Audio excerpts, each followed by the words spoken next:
और बिना होमवर्क किए जो है, बिना होमवर्क किए क्लास में आना, ये तो कॉन्सेप्ट ही हमको कभी नहीं समझ में आता है ना। बिना होमवर्क किए क्लास में हो ही नहीं सकता, ठीक है।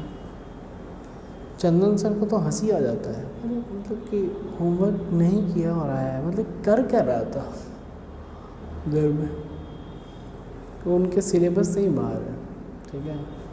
हम लोग का अभी भी, हम लोग का all 7 days are working days, ठीक है। जैसे कि मंडे से फ्राइडे तो लाइक हायर 11th 12th और रिपीटर्स कर लेते हैं क्लास। उसके बाद फिर 10th के बैच को हम लोग सैटरडे संडे को मिलते हैं, 9th 10th के बैचेस, ठीक है। हाँ, थोड़ा सा रेस्ट थोड़ा सा लेना चाहिए, लेकिन ये समझ में आना चाहिए कि अभी ही टाइम है ना, स्पेशली है ना, ये 2 साल जो है बहुत इम्पोर्टेंट। नेक्स्ट आपके 40 साल जो है ये 2 साल डिसाइड करने वाले हैं, ठीक है। एकदम लग जाइए, ठीक है। एक चीज़ और है, अगर आप देखिएगा तो जो लोग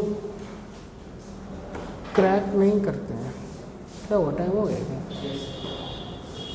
ठीक है, तो उनमें ज़्यादा डिफरेंस नहीं रहता, ठीक है। तो थोड़ा सा ही एफर्ट का डिफरेंस है।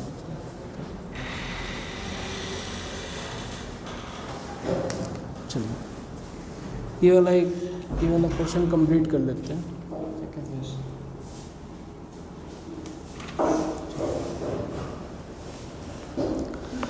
One dimensional motion with uniform acceleration.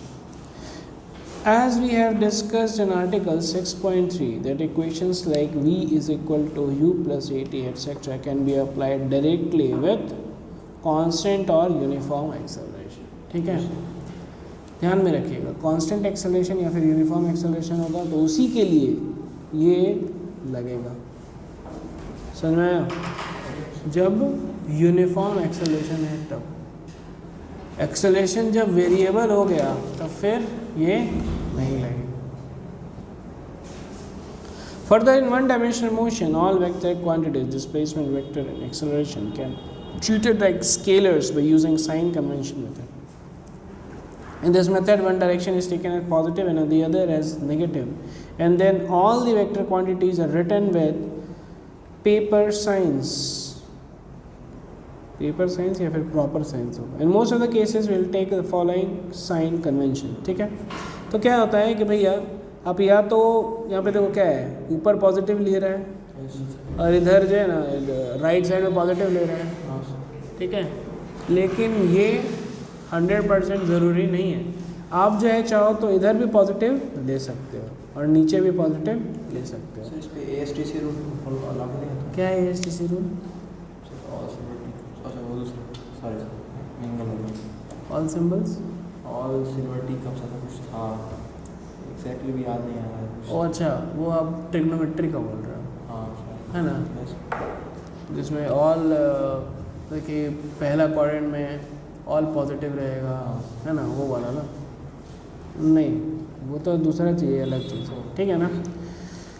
तो equations used in 1D motion with uniform acceleration are ये, क्लियर है।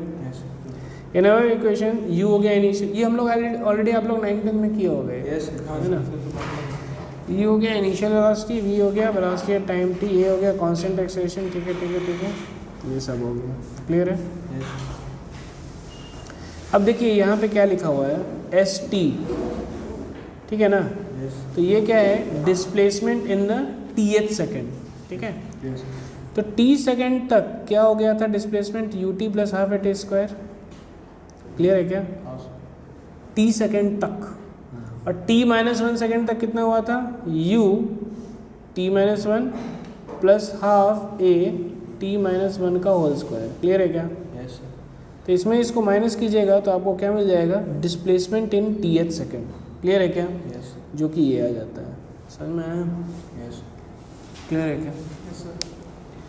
ठीक है. इन most of the cases displacement is measured from the starting point. ठीक है. For small Heights acceleration gravity हम लोग क्या लेंगे 9.8 मीटर पर सेकेंड स्क्वायर. ठीक है ना.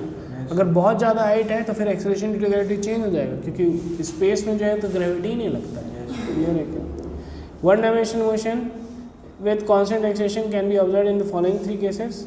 जब इनिशियल वेलोसिटी 0 है, initial velocity constant acceleration parallel है और एंटी पैरेलल है, जो कि हम लोग ऑलरेडी तीनों केसेस में हम लोग लिख करके आपको दिखाए थे.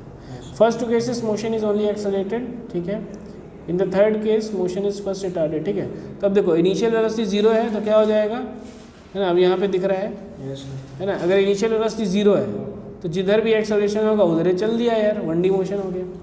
Initial velocity parallel to constant acceleration, velocity इधर है, एक्सेलरेशन भी इधर है, तो इधर ही चलते रहेगा विद इंक्रीज्ड वेलोसिटी. और initial velocity anti parallel to constant acceleration, मतलब कि इधर जा रहा था और फोर्स किधर है, इधर है. तो क्या हो जाएगा कि धीरे धीरे धीरे पहले इसका वेलोसिटी यहाँ पे कहीं पे एक 0 होगा, उसके बाद फिर ये वापस जाने लगेगा. एग्जाम्पल क्या हो गया, जब बॉल को हम लोग थ्रो करते हैं ऊपर, तो क्या हो रहा है कि इनिशियल वेलोसिटी तो ऊपर है लेकिन नीचे एक्सेलरेशन ड्यू टू ग्रेविटी लग रहा है. तो क्या होगा, ऊपर गया एक जगह है जहाँ पे वेलोसिटी 0 हो गया और फिर वापस ये नीचे आ जाए. क्लियर है? In most of the problems of time calculations, ut plus half at disk equation is useful, but it has to be measured from the starting point. Case 3 we need not apply two separate equations. ठीक है. अब क्या होता है, देखिए simple सा एक question करते हैं. ठीक है.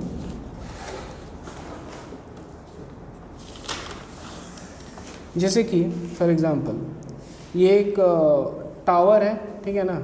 क्या है, या फिर क्लिफ है. और हम क्या किए कि इस बॉल को हम ऊपर फेंके 10 मीटर पर सेकेंड से. क्लियर है क्या? कितना से? 10. तो क्या होगा, ये बॉल जो भैया ऐसे जा करके ऐसे आएगा. क्लियर है क्या? अब हमको बहुत बार लोग क्या करते हैं, अपवर्ड मोशन के लिए अलग निकालते हैं इक्वेशन, फिर डाउनवर्ड मोशन के लिए अलग निकालते हैं. क्लियर है क्या?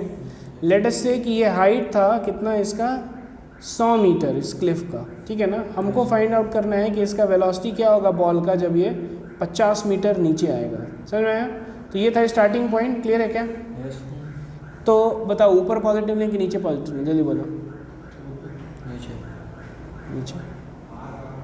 नीचे पॉजिटिव ले लेते हैं. ठीक है ना. तो अब देखो ध्यान से, u क्या हो जाएगा -10. क्लियर है क्या? इनिशियल वेलोसिटी ऊपर है, एक्सेलरेशन ड्यू टू ग्रेविटी नीचे है +10 मीटर पर सेकेंड स्क्वायर. क्लियर है क्या? और डिस्प्लेसमेंट क्या है, यहाँ से किधर जा रहे हैं, यहाँ से बताइए किधर जा रहे हैं. डिस्प्लेसमेंट कहाँ से निकालना था, इधर निकालना था. किधर जा रहे हैं, नीचे. नीचे क्या है, +50 मीटर. क्लियर है क्या? कोई दिक्कत? अब देखो हमको क्या निकालना था, यहाँ पे बताइए कि क्या है, वेलोसिटी क्या है या फिर टाइम कब मिलेगा. क्लियर है क्या?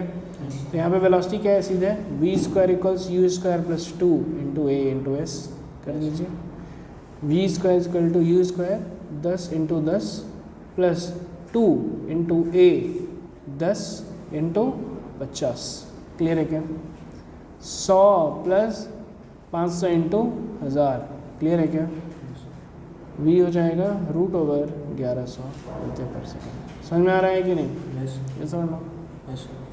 हो गया 10√11 मीटर पर सेकेंड. क्लियर है क्या? यहाँ पे पहुँचने में टाइम कितना लगा, ठीक है ना. s = ut + half at a². 50 + 50 = u - 10t. Clear है? Plus ½ × 10 × t². क्लियर है क्या? 5 2 10 t² - 2t - 10 = 0. क्लियर है क्या?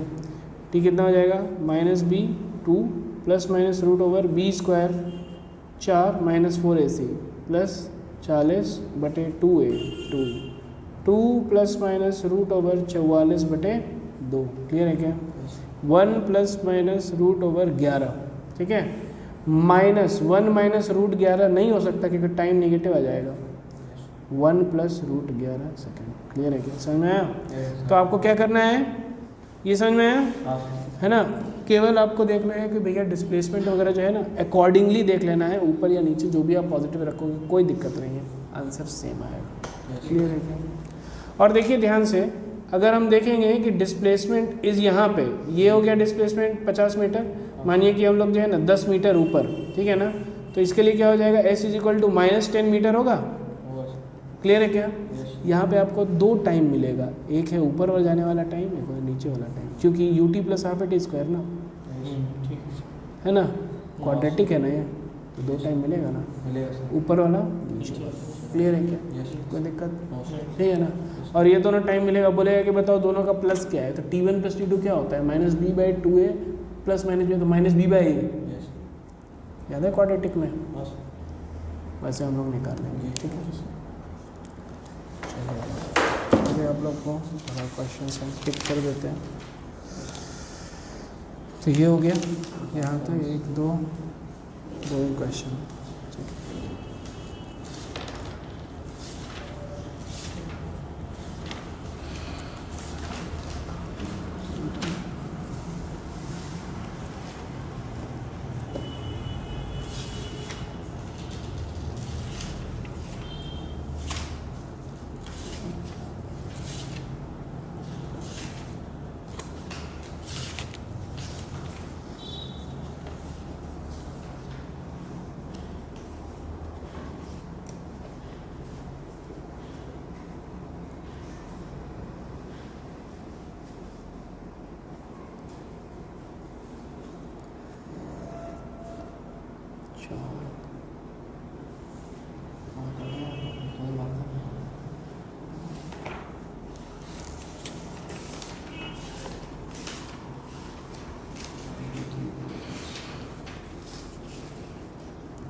कितना हुआ अभी तक टिक?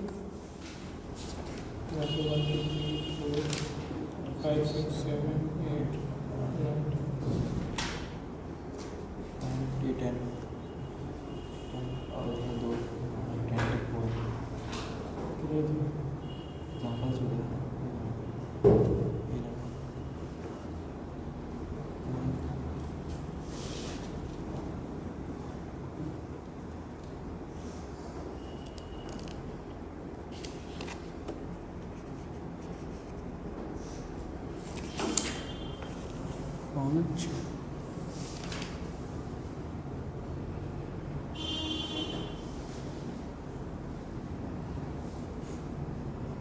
वाह,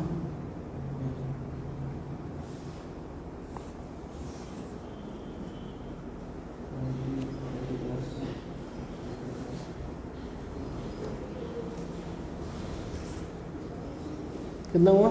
20 हुआ। Thank you, start.